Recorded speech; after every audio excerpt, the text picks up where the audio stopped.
నమస్తే. నేను మీ జర్నలిస్ట్ రవిచంద్ర.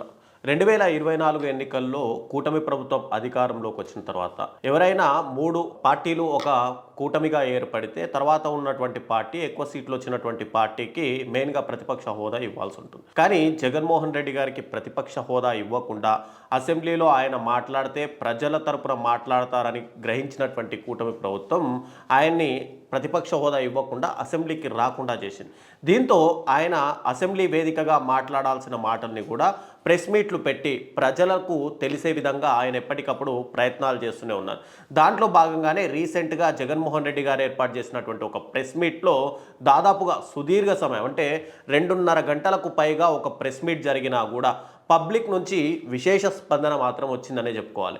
ఇలా జగన్మోహన్ రెడ్డి గారు పెట్టినటువంటి ప్రెస్ మీట్లలో ప్రతిసారి కూడా కూటమి ప్రభుత్వానికి ప్రశ్నల వర్షం కురిపిస్తూనే ఉన్నారు.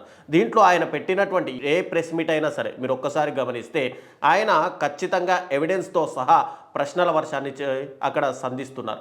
అలాగే జగన్మోహన్ రెడ్డి గారు నిన్న పెట్టినటువంటి ప్రెస్ మీట్ ఏదైతే ఉందో ఆ ప్రెస్ మీట్కి సంబంధించి కొన్ని ప్రశ్నల్ని కూటమి ప్రభుత్వానికి స్పందించారు. దాంట్లో చూసుకుంటే మొదటగా మోంతా తుఫాన్ వచ్చి రాష్ట్ర వ్యాప్తంగా ఎంతోమంది రైతులు కూడా తమ పండించిన పంట చేతికొచ్చే సమయంలో పూర్తిగా కొట్టుకుపోతే దానికి నష్టపరిహారం ఇవ్వాల్సిన ప్రభుత్వం ఇప్పటి వరకు కూడా నష్టపరిహారం ఇవ్వకపోవడంతో రాష్ట్రంలో చాలామంది రైతులు ఆత్మహత్యలకు కూడా ప్రయత్నిస్తున్నటువంటి పరిస్థితి ఉంది అని చెప్పి జగన్మోహన్ రెడ్డి గారు మాట్లాడారు. ఇక మెయిన్గా కూటమి ప్రభుత్వం అధికారంలోకి వచ్చిన తర్వాత పెద్దగా ఇష్యూ చేసింది తిరుమల లడ్డూ విషయంలో. తిరుమల లడ్డూలో జంతువుల కొవ్వు కలిపారని మొదట చెప్పినటువంటి చంద్రబాబు నాయుడు ఆ తర్వాత డిప్యూటీ సీఎం పవన్ కళ్యాణ్ దాన్ని తలపైన ఎత్తుకొని దాన్ని ఏదో హడావిడిగా చేసి దుర్గమ్ముడి మెట్లను గడిగి ఆయన ఏదో కొంచెం హిందూ ధర్మవాదిని హిందూ సనాతనవాదిని అని చెప్పి ప్రచారం చేసుకున్నారు. కానీ చివరికి తేల్చింది ఏంటంటే దాంట్లో జంతువుల కొవ్వు కలవలేదు, కేవలం కల్తీ మాత్రమే జరిగింది అని చెప్పి. ఆ కల్తీ జరిగింది కూడా కేవలం కూటమి ప్రభుత్వ హయాంలో మాత్రమే, అది జూన్ నెలలో మాత్రమే జరిగింది.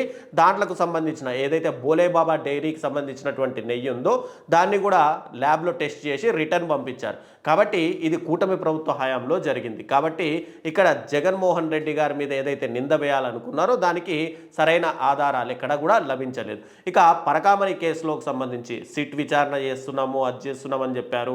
తర్వాత రవికుమార్ అనే ఒక వ్యక్తి యొక్క ఆస్తులన్నీ కూడా టీటీడీకి రాయించుకున్నారు. అయితే దీంట్లో ఒక జడ్జి ఇన్వాల్వ్ అయ్యాడు అని చెప్పి వర్ల రామయ్య లాంటి టీడీపీ నేతనే బయటకు వచ్చి చెప్తున్నాడు.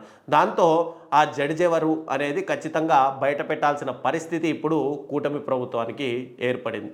ఇక అన్నదాత సుఖీభావ రాష్ట్రంలో అధికారంలోకి రాగానే ఒకే విడతగా రైతులందరికీ కూడా 20,000 వాళ్ళ అకౌంట్లలో వేస్తామని చెప్పి హడావిడి చేశారు. తీరా చూస్తే మొదటి సంవత్సరం దాన్ని పూర్తిగా ఎగ్గొట్టేశారు.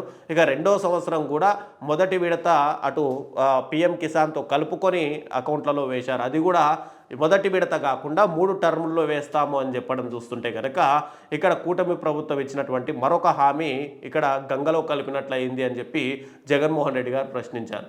ఇక సిలిండర్ల విషయం కూడా చూసుకుంటే మొదట ఒక సిలిండర్ మాత్రమే ఇచ్చినటువంటి కూటమి ప్రభుత్వం తర్వాత ఇప్పుడు సిలిండర్ల విషయం కూడా ఎంతవరకు వచ్చింది, అసలు నిజంగానే సిలిండర్లు ఇస్తున్నారా లేదా అనేది పరిస్థితి కూడా అర్థం కాని రకంగా ఉంది. ఇక మహిళలకు ఉచిత బస్సు ప్రయాణం అన్నారు. దాంట్లో కూడా ఎన్నో రకాల ఆంక్షలు, ఆ దేవస్థానానికి వెళ్ళడానికి బస్సు సౌకర్యం లేదు, తిరుమలకి వెళ్తే బస్సు సౌకర్యం లేదు అంటూ ప్రతిదీ కూడా ఆంక్షలు విధిస్తూ వచ్చారు అని చెప్పి జగన్మోహన్ రెడ్డి గారు మాట్లాడారు. ఇక రాష్ట్ర వ్యాప్తంగా రైతులకు మద్దతు ధర లేనే లేదు. అండ్ జగన్మోహన్ రెడ్డి గారు ఎక్కడ పరామర్శకు వెళ్ళినా రైతులను పరామర్శించడానికి అక్కడ మామిడి రైతులకు వెళ్ళినా, పొగాకు రైతులకు వెళ్ళినా, లేదంటే పత్తి రైతులకు వెళ్ళినా, ఇక్కడ ఎక్కడ రైతులను పరామర్శించడానికి వెళ్ళినా ఇమ్మీడియట్గా తాము మద్దతు ధర ఇస్తాము అని చెప్పి ఒక హడావిడి ప్రకటన చేయడం, తర్వాత దాన్ని దొంగలో దొక్కేయడం, అవి ఎవరికి కూడా ఇప్పటి వరకు కూడా పూర్తిగా ఆ రైతులకు సంబంధించి వాళ్ళందరికీ కూడా మద్దతు ధర లేకపోవడం అనేది రాష్ట్ర వ్యాప్తంగా కొనసాగుతూనే ఉంది. సో జగన్మోహన్ రెడ్డి గారు ఎప్పుడు ప్రెస్ మీట్ పెట్టినా సరే ఇమ్మీడియట్గా ఒక ఎవిడెన్స్తో సహా ప్రజల ముందు ఉంచే ప్రయత్నాలైనా చేస్తున్నారు. కాబట్టి కూటమి ప్రభుత్వం ఇప్పటికీ ప్రెస్ మీట్ జరిగి 2 రోజులైనా కూడా జగన్మోహన్ రెడ్డి గారు వేసినటువంటి ఏ ప్రశ్నకు కూడా కూటమి నాయకులు బయటకు వచ్చి సమాధానం చెప్పలేని పరిస్థితి ఉంది. ఎందుకంటే వాళ్ళు చేయలేదు కాబట్టి, వాళ్ళు చేసుంటే గొప్పగా చెప్పుకునే వాళ్ళు కాబట్టి, జగన్మోహన్ రెడ్డి గారు అడిగిన దాంట్లో న్యాయం ఉంది కాబట్టి వాళ్ళు ఎవరు కూడా బయటికి రావట్లేదు అనడానికి ఇది ఒక ఉదాహరణగా చెప్పుకోవచ్చు.